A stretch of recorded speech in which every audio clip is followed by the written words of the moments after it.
A warm welcome back to Stone Valley for episode 1.5 with me, MrSealyp. So, as I said I was going to do at the end of the last episode, was to continue on picking up every single fertilising job I could possibly find, which I did. As time rolled forward, a couple of them then bounced back up again, ready for the next fertilising state. So I think the next one is one that, there we go, that I had previously done, but was in the next fertilising state, which I got to do again, which is absolutely fantastic.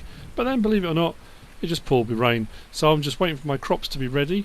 I'm thinking about taking on a harvest contract as well, but I'll see what I'm going to do about that in the morning. It's 7:35 in the morning. As you saw, I've done, a fair bit of fertilising. I've done all the fertilising jobs that were available. I did a couple that then, when time ticked past, clicked over into the next fertilising state they needed.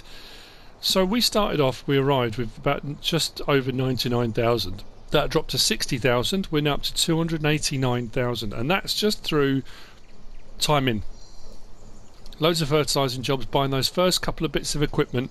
If you're new to this, if this is episode 1.5, that's because this is the first true Stone Valley episode in so much as in its own right. The previous one, which I'll put a link up to now, was my crossover where I left Greenwich Valley, finished on Greenwich Valley and moved over here. So if you didn't catch that one, this isn't the first episode. I've already done a bit of work and I've arrived and done some bits and bobs, so you might want to pop over and check that one out first. But yeah, with this combination of the Govern and TLX Geospread, and thank you to all the people that commented. I did that thing that I always do. I got that because you can change the spread widths up to 45 metres, absolutely brilliant. Didn't even register when I turned on some of the fields before and I had a narrower strip to do to actually narrow down the spread width rather than wasting product. So after those comments I started doing that, which saved me a lot of product as well. And this thing, my little U-Haul trailer, is incredible because that will take 4,000 litres of fertiliser as well. The great thing with that bin is, well, I don't have to do anything. I drive up to it with this and it automatically fills, and it fills at a real rate as well. So this combination has made me that money so far. Funded by fertiliser, which is really cool. So we've turned our attention to harvesting. I've taken on a harvest contract on field 26, which is literally just there. I've borrowed the farmer's equipment and that's cracking on.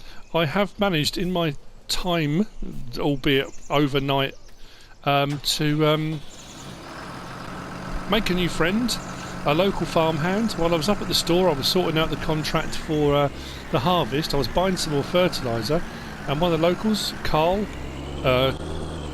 just came over for a chat, asked me what was happening and whatever, offered his services if I needed a sort of farmhand, worker, helper at any point.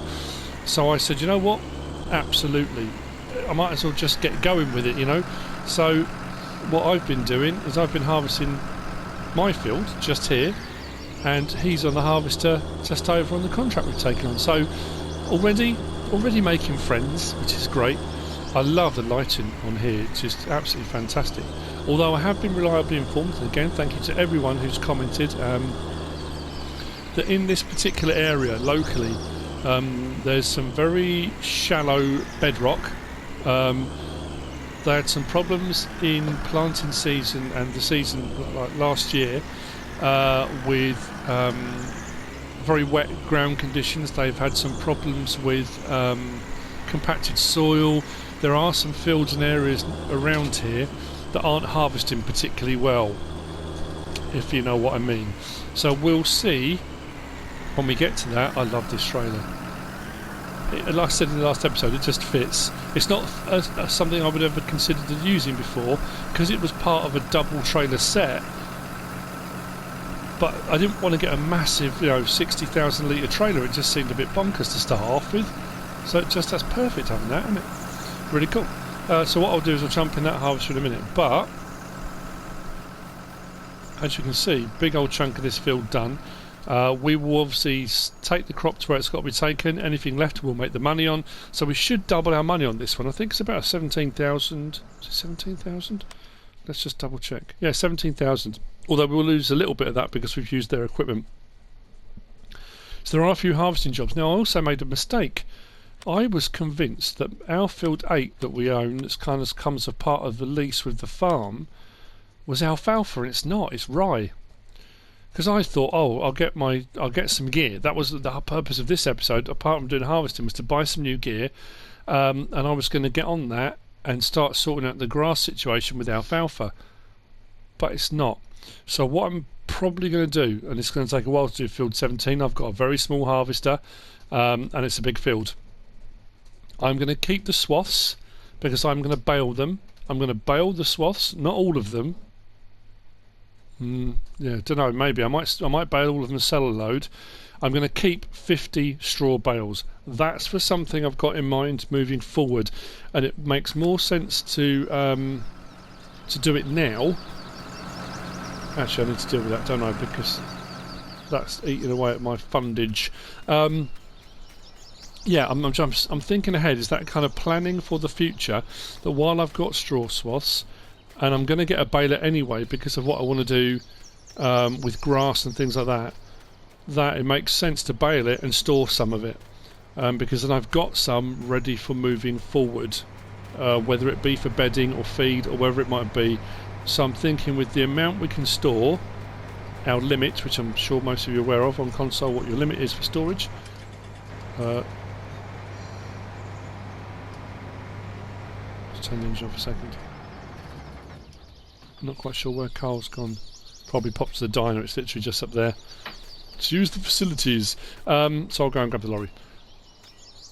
Just bear with me 1 second. I'll carry on talking in a second. Hang on. Yeah. So with the limits of what we've got, what I'll probably do is 50 straw, and then at some point, if we get onto silage, I will probably do 50 silage bales, store those, and if at any point we do hay, I'll do 100 of those. That way I'm ready if I decide to do a TMR mix at any point. I've got roughly what I need. I could at some point, if I've got enough money, when we get to that point, it won't be for a while, maybe put in another silo that will take loose products, but I do want to do baling as well, so we're going to do a bit of that. Again, like I say, it's just planning ahead. I don't want to get to a point where I decide, oh okay, right, I've got enough money, let's buy a plot of land, let's do animals, and then not have anything to feed them. So it just kind of makes sense to start looking forward. Now I would say, now people may be looking and going, well, you said you were going to do this start from scratch. Well, I am. I mean, I've got a tractor, a trailer, and I just bought a couple of bits of equipment with the money I had. And I started with just under 100,000, which is what most people start with. The money I've made, that's not, oh, it's too easy. It's taken me ages. The fields are massive on here. I spent, I mean, I say I had Sunday off. I didn't post a video this week on Sunday. I thought, you know what, I'm going to take the day off. Taking the day off was me playing, not working, but playing for hours and hours and hours. But doing all the fertilising contracts that came up and doing part of this harvest and all the various different things I've been doing. So when it's kind of, but for you, it's been, you know, you click over to this episode and go, oh, it's ridiculous, it's up to 289 already. You've seen all the, you know, that's why I tried to show the screenshots. I know some people don't like that and they go, oh, it's boring, we're just watching a load of screenshots going past of contracts completed, but I don't want to just suddenly go, look, here I've suddenly got 300,000 and no way of proving how I got it, because that can be a little bit dodgy, can't it? Let's be honest. Right, that's going to carry on. So, turn the engine off on this and get on with mine.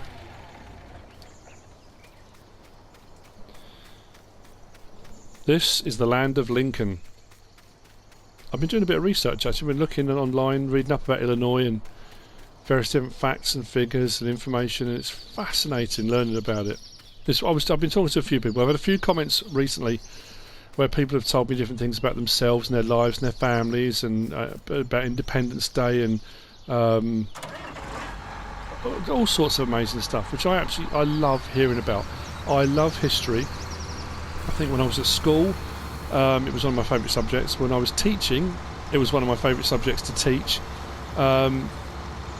I just find it fascinating, and I love when people send me messages and tell me about their family and their histories and their stories, and I find people fascinating and interesting, and you know, so I've had a few recently, people telling me all different things and about well, because I was talking about the Declaration of Independence and the people telling me about the Revolutionary War and about family members throughout their family history that served and have served, and a couple of people messaged me and said about families, entire families, since they came over with like the Pilgrims, 1600s, and families have served in the military, obviously British military initially, and then moved over to the continental armies and that kind of stuff, and then right up to modern day, generation after generation after generation. That's incredible. I mean, again, fascinating stuff to learn about. So yeah, the Illinois stuff's been amazing. I've been reading that. Illinois is sometimes top, sometimes second to Ohio, or was it Idaho? I can't remember which one it was now off the top of my head. For crop production of corn and top producing things. What they do? I'm trying to think now. I haven't got it written down. I was just doing this from memory when I was researching it yesterday. Corn, soybean are the top crops produced in Illinois. They do wheat as well, quite a lot of hogs, cattle, and dairy products. Down south, there's a lot of coal mining and petroleum industry, as far as I recall from what I read, and ethanol. That's one thing I've been saying about for a while. You know, we've got the biogas plants. So wouldn't it be cool to have, use the biogas plant mod maybe, but just switch it to be an ethanol plant or something instead? Because that's a big thing. Corn for ethanol, and something I didn't know, again, just doing a bit of research. Illinois supplies 40% of the US ethanol. So the amount of ethanol used in the US, 40% of it comes from Illinois. It's incredible. Amazing stuff. I always like to do a bit of research, especially when a map or something is from a particular area in real life, that kind of thing, not a fictitious one necessarily. I like the fact that you can then weave things into a storyline and a narrative, and I want to try and do crops and things maybe that the areas do. I did want to have a go at cotton because I'm in the US. Now I know cotton, generally speaking, is done in more hot and humid areas. I'm trying to get this wrong, I know, and people are going to have a go, but like Louisiana and places like that, is that right? I'm sure it was. But I suppose because we're here in the US, I can have a crack at cotton. Why not? We could be the first farm in Illinois to do cotton. Who knows? Who knows? But I'm loving it. I'm absolutely... For me, it's very liberating. I'm finding it a very freeing experience. It's big and it's open, and and like I said before, don't get me wrong, I love British maps. I love playing because it's what I know. It's very familiar to me. So when I play an English map, a British map, and I'm driving around, it makes you feel like you're out and about in the countryside that I know and understand. But this is very kind of, I don't know. I really, really want to come to the US. I've mentioned a few times in videos before, I've been a couple of times to Vegas, which isn't necessarily the US, you know what I mean? But I mean, it is in the US, but not typical United States of America, and when I was in Canada visiting relatives, we crossed over into New York State at Niagara, but I haven't really toured or travelled, and I would love to, absolutely love to. I think just to be able to drive across countryside, hundreds of miles of it open and not necessarily all flat, but it's that kind of, we get views and vistas and things in the UK, but not on that scale, I always remember talking to my cousin up in Canada, and he worked for an insurance company at the time. I don't think he does anymore, but he travelled a lot for insurance claims and various different things he did, and one of his short hops was like a 9-hour drive. It's like that's insane. I drive up to the Lake District on holiday and we go as regular as we can. That can be a 5-6 hour drive, sometimes a 7 if the traffic's bad, and I think that's ridiculous. It's a long time to be in a car, but you think of the size of the US and scaling up anything like that to the sort of journeys you guys do. Say you guys if you're American and watching, of course. It's incredible. Anyway, enough waffle from me about Illinois and US and getting all misty-eyed about the openness, and I'm going to carry on doing this for a bit. Full tank, that was stupid. We are going to get a load off this, aren't we? And that harvest is going to stop again in a minute as well. So, the harvesting is cracking on. I'm going to go and buy some new machinery. We need to get a lorry. Sorry, a truck. We need to get a truck because we haven't got one. And the one that we got as part of the contract isn't really an American one. It's a bit... and then we will need to turn our attention to the rye over on Field 8, not alfalfa. And then what I'm going to do is plant alfalfa in Field 8. At least in the areas that will let me. I love the sound of this tractor as well.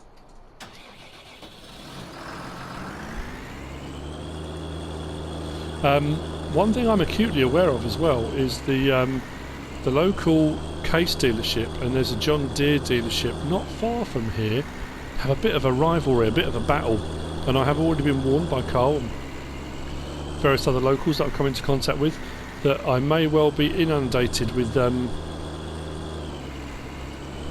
what's the word? Salesmen, reps, I guess it is, from each. As soon as I'm new to the area, trying to get me to use their particular machinery, so we'll see how that pans out as well.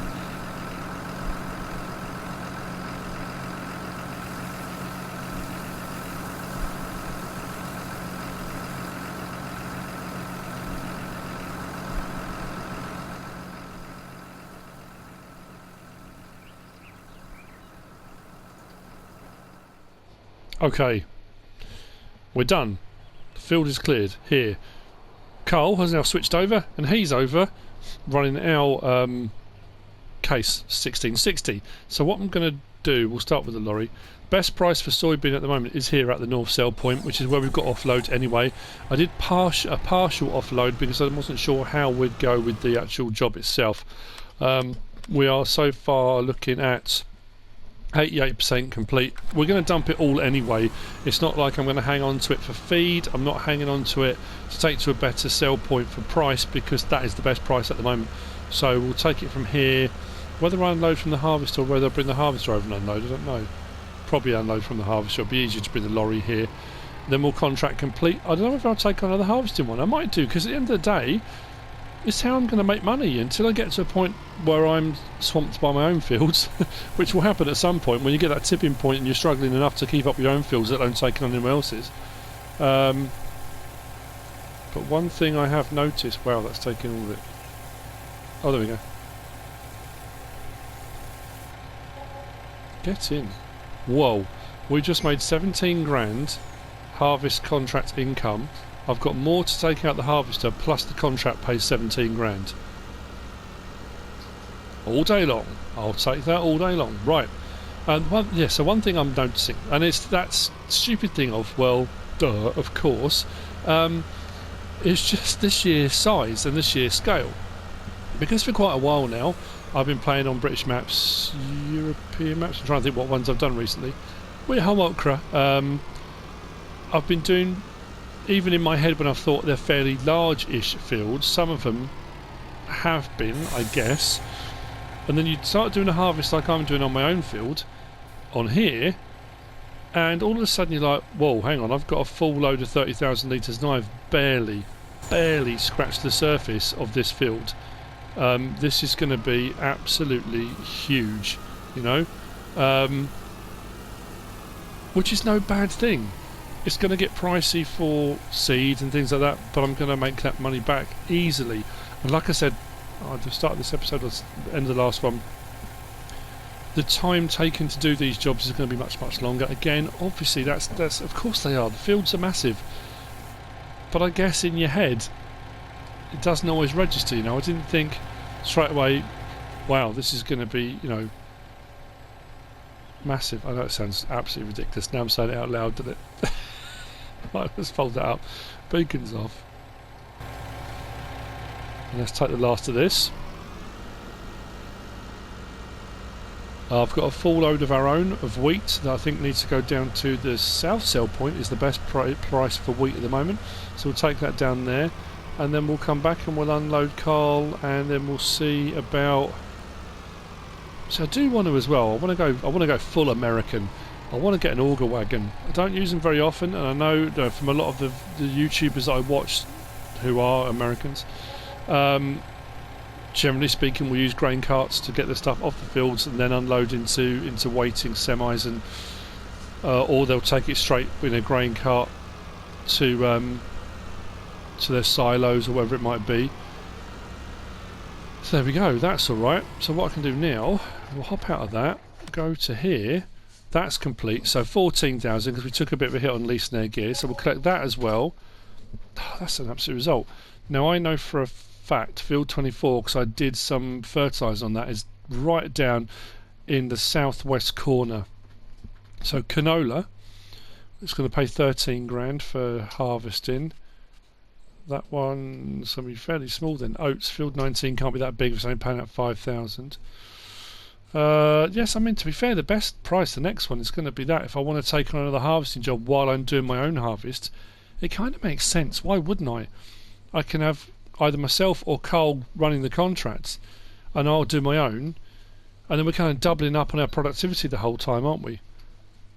I'm going to borrow items again. I'm not going to just accept the contract. We'll take a 2 grand hit, so it'll be an 11 grand contract, plus then we'll get whatever canola's over and above. So we should do right out of it.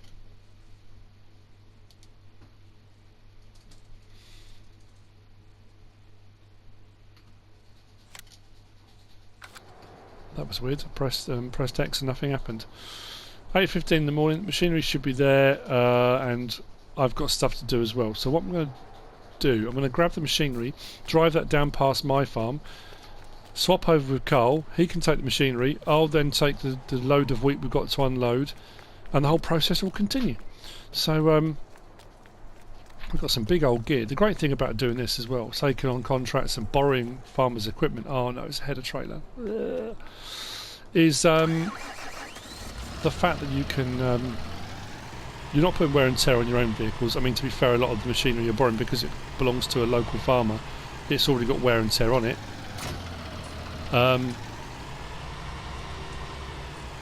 But you get to use a whole range of stuff, you know.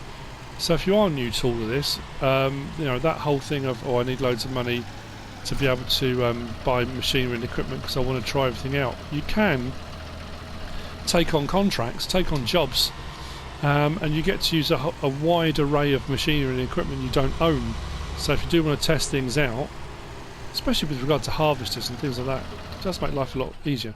Anyway, enough waffling again from me.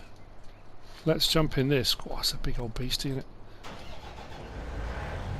I've still got fertiliser here that I bought and paid for, and I haven't been up to collect yet because the fertiliser contracts ran out, kind of dried up on me a little bit. They will pop up every now and again, and I will keep doing them because it's how we're going to make our money until we get ourselves up on our feet and we are making our own money from our own contracts, our own crops and things like that, which we are going to be doing. Oh, I didn't leave enough room with that fence, did I?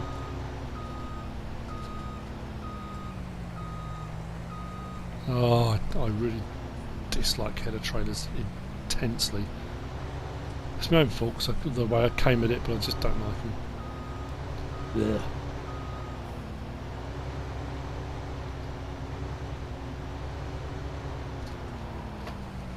Just give that a nudge round.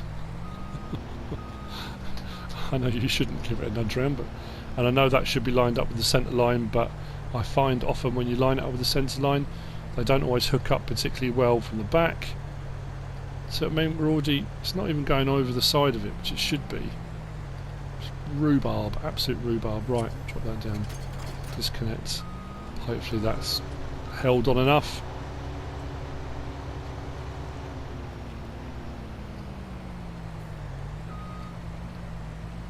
Yes, if you look now at how close that is to the back of the harvester, from there to there, had I lined up the centre of the harvester with the centre line bar there, that whole header would be so far forward it would be hitting into the back of the harvester. So I know, generally speaking, and this is a general statement, not everyone does it, normally the harvester would go and the tractor would pull the header trailer. I know, generally speaking, the harvesters don't always pull their own headers, but for ease of use, etc, etc.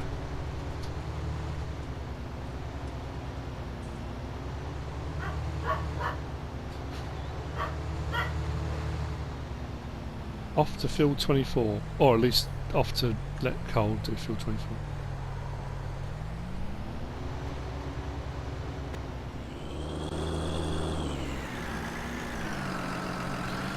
Okay, Carl has moved over. He's on field 24. We are heading down there to those silos. South Sale Point. Our first full load, 25,000 litres of wheat. The harvester is full again, so we'll come straight back, we'll unload, we'll carry on. The canola harvest on field 24, the contract is going really well. So we're up to 333,000. Oh, hang on. I did say in the last episode, didn't I? And I completely forgot. That's better. $333,000. Like I say, I do want to get a lorry, a truck, because I want something to be able to haul, like the pickup, quickly around the map and larger capacities, because obviously, yeah, we're starting off small and that's fine, and when you're doing a map with small fields and stuff, starting off small then gradually increasing in size is fine, but starting off small with small equipment but big fields, you're getting the high yields but you've only got small machinery to haul it. I have no problem going backwards and forwards with this repeatedly, it doesn't bother me in the slightest. But I think as we do progress and we start looking at getting more fields or trying to increase production so we're actually turning those fields quicker, we're going to need to look at a truck and another trailer or the other parts of this, so we kind of double up.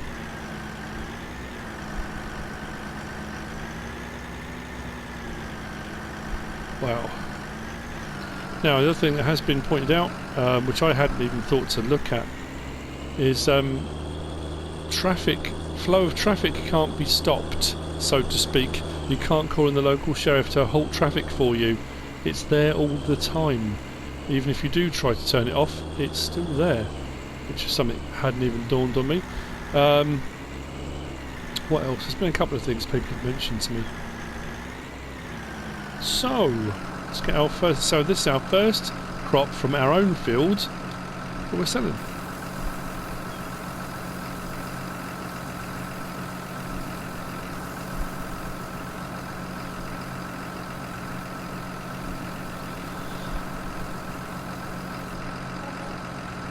So I'm also, it's not bad against 17 grand. Again, I'll take that. No problem at all. Happy days. And considering the size of the field, we're going to have a few loads of that, aren't we? Which is absolutely great. I don't know whether to get another tractor. I've already mentioned getting a truck, which is fine. But do I get another tractor straight away? I was thinking of getting another case. 7200 Profi maybe. I'm bearing in mind John Deere, Moline, Illinois. Yeah, do I pull the trigger on a Deere? I want to get a bigger case. I want to eventually get the new case Magnum, the 2021.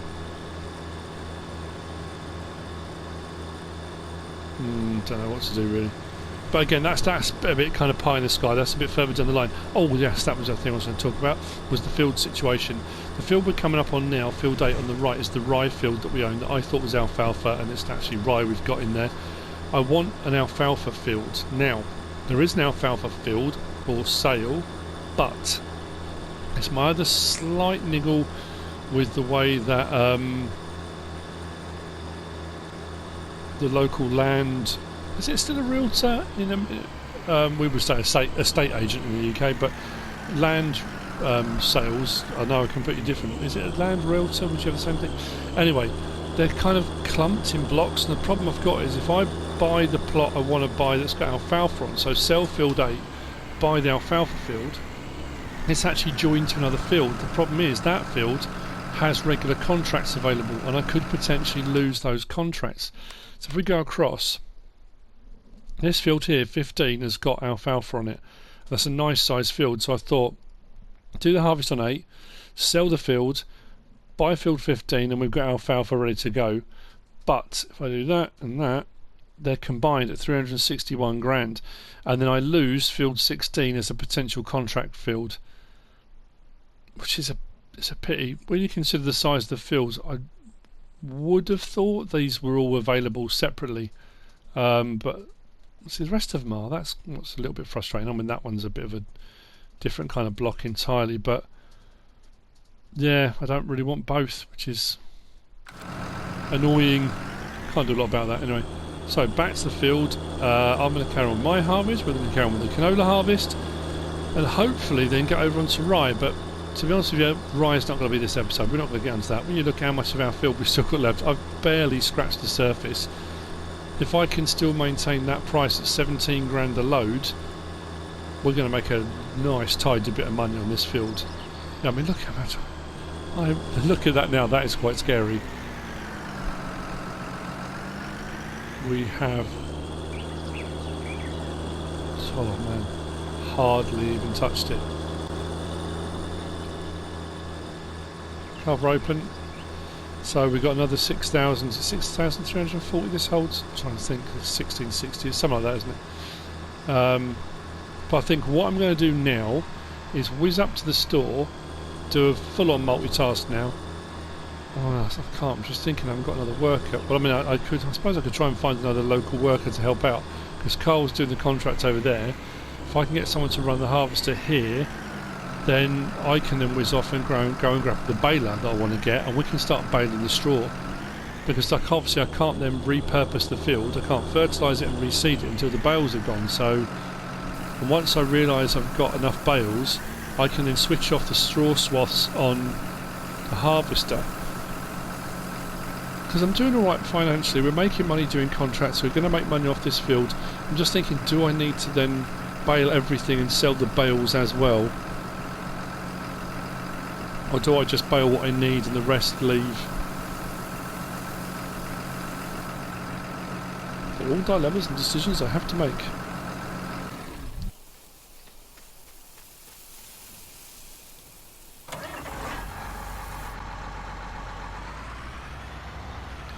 Because the other thing's going to be, as soon as we can, either buy a second harvester or a bigger one. I'm thinking bigger one. Even if I could just double the header width. I'm just thinking maybe a larger header for this, but I don't know if a larger header will work. I do have a bit of a thing for the Cressoni headers because they fold up. This is only a 4 something, isn't it? 4.9 or is it 5? Just open up a little bit would make a big difference, wouldn't it? What do we have on it at the moment? Oh, 5.5. Oh, that needs repairing.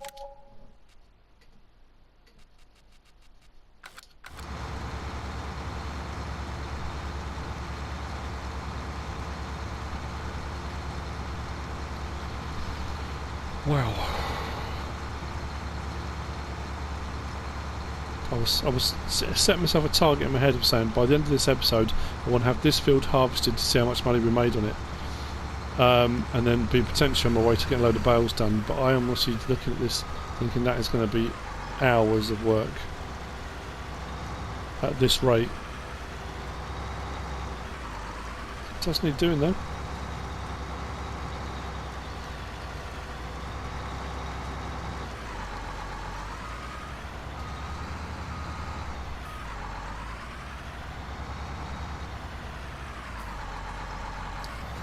I have no problem hiring workers. We're making enough money. If I do like one fertilising contract, that's going to pay for hire fees, worker fees. It's already covering the cost of my fertiliser, so I have no problem doing that whatsoever. If it means I can employ people, help boost the local economy, that's all part and parcel, isn't it?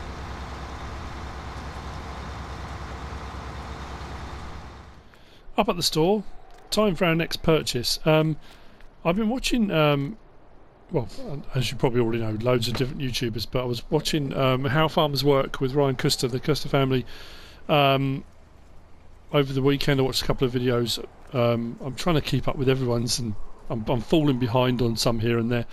But they've been leasing and using a lot of coon equipment of late.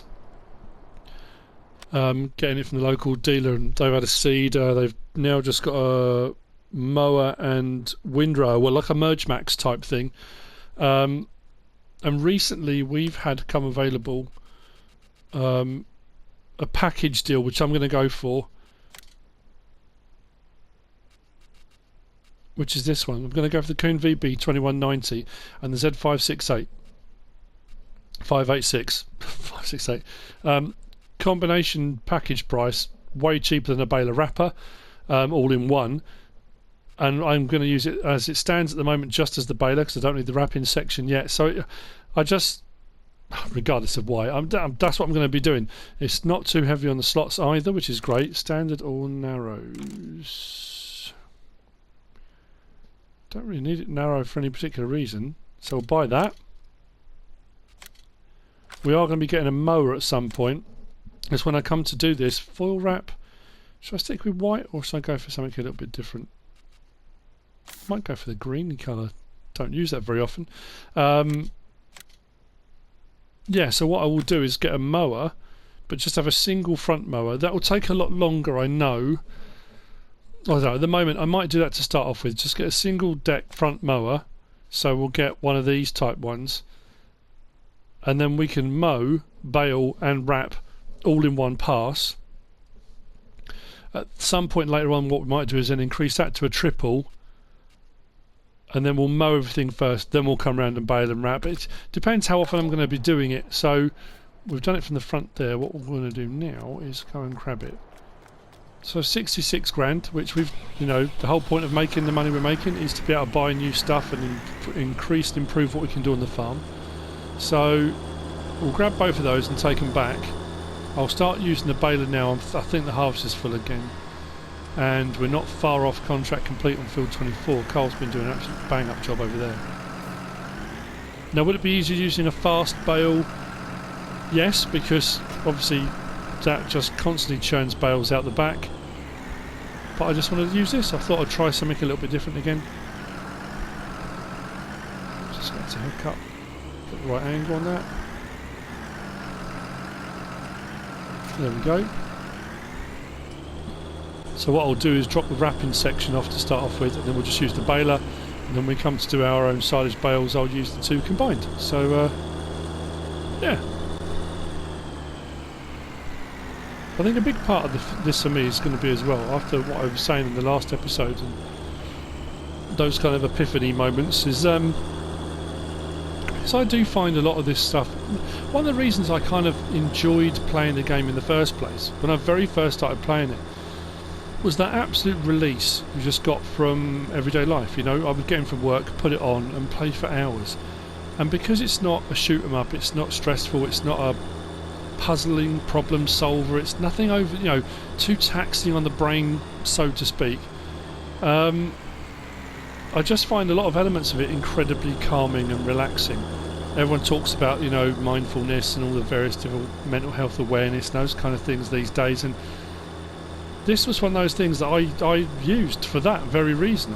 It was a release and a stress reliever, and I think doing this is going to bring that all back again, because like I say, they are big fields, there's a lot to do, and a lot of the stuff I'm going to be doing off screen to get these done.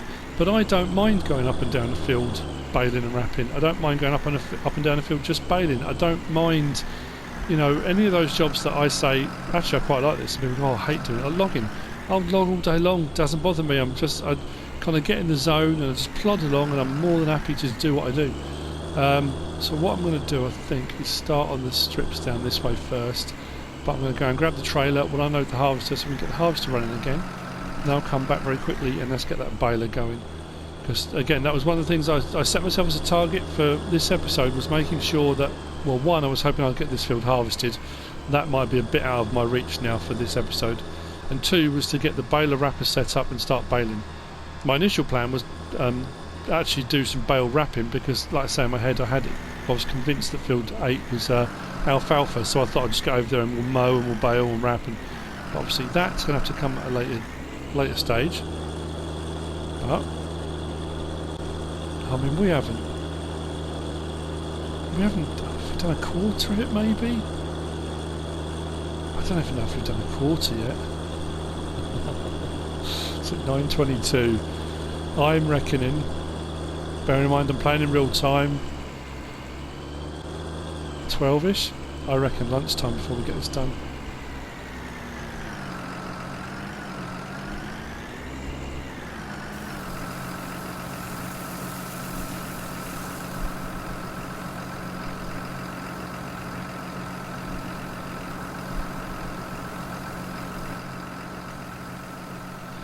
Yeah, I'll find a home for that. We'll pack that away later on, but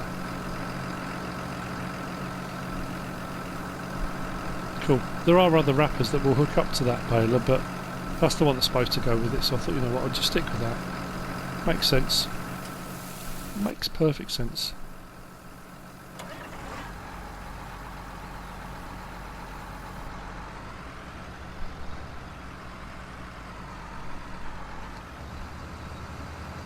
So I'm now thinking next big-ish purchase is going to be either a second harvester or a larger head.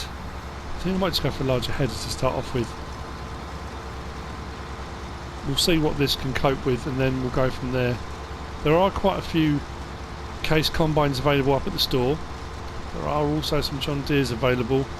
I've got to think of price as well. Price, capacity, you know, all those various different aspects, the criteria I'm looking for in a harvester.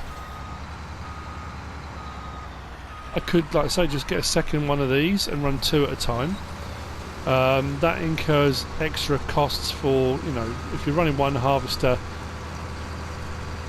and you've got the repair costs of that one harvester, running 2, I suppose you think if I run 2 of these at 5.5, that gives me 11 metres cut width per pass, but then you're doubling up on repairs and all the rest of it. So if I can get a header that's wider, it's all just spitballing at the moment. I'm just in my head kind of going through ideas. What could I possibly do? Right, helper efforts complete their task. So potentially coal's done over in that field, which means we've got crop to move and sell. And why do I still miss a bit? Just cleared one bit and missed another bit. But we are moving forward. So I'm going to start baling. Let me just check on Carl. I'm going to get him on the blower and see how we're going with that first.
Okay, so as you've seen, we did really well out of that harvest.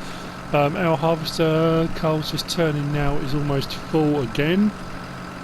And as you've seen, we've just taken on another contract on the field right next to us to do barley. just there. But I had every intention of getting some baling done, so that's what I'm making a start on now.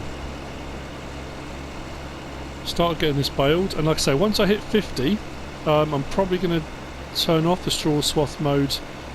I am actually considering next to our silo there, if I can get one, if it will go on, I don't know if it will actually, is whether or not to put a silo extension on, but put a multi-fruit silo extension on, so I could potentially store some loose material if I wanted to. Maybe? Not sure. So I need to keep an eye on my bale crating counter on this. I want it, I mean, if it's over 50 it doesn't matter, but it needs to be around that. Just wondering now if I'm overextending myself a little bit, because I've got harvester running, which I now need to unload, this which I need to run, and then obviously Carl over there. When the harvester's off and running again, it's not a problem. So what I'll probably do is just do the baling in between. This is another reason why probably getting a new tractor or another tractor would be a good idea, because I can leave the tractor on this and I can just switch tractors and go over and unload the harvester. I could use the pickup. I wonder if the pickup will hook up to the trailer all right. Should do, shouldn't it? Anyway, so we are doing what I set out to do. Next episode, hopefully we'll get this harvest finished and we'll move on to the rye. Hopefully the money will have gone up a little bit more again, because I'm going to carry on picking up contracts while the harvest contracts are available, while fertilising contracts are available. I don't know if I'm going to pick up cultivating ones yet or anything like that. I don't own a cultivator or anything at the moment. We don't even own a seeder, so once this is all done and the field's cleared and we're ready for prepping for the next crop going in, I'm going to need to then look at seeder options, and that's going to be heavily gauged by what tractors we've got, what horsepower we've got to pull a seeder, and whether we want a seeder, a planter, or one that does both. There are a couple of knocking about, aren't there? So yeah, we'll see. We'll do alternate rows, that way I haven't got to turn as sharply. So anyway, we have come to the end of this episode. Money's going up, we are buying new stuff, we will expand.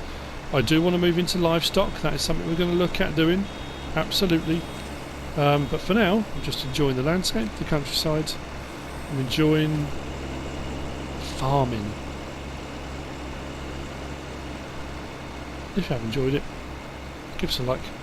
If you haven't subscribed yet, please do. If you want to leave a comment, feel free. If you want to share this video, then please be my guest. Whatever you should choose to do. Thanks for watching.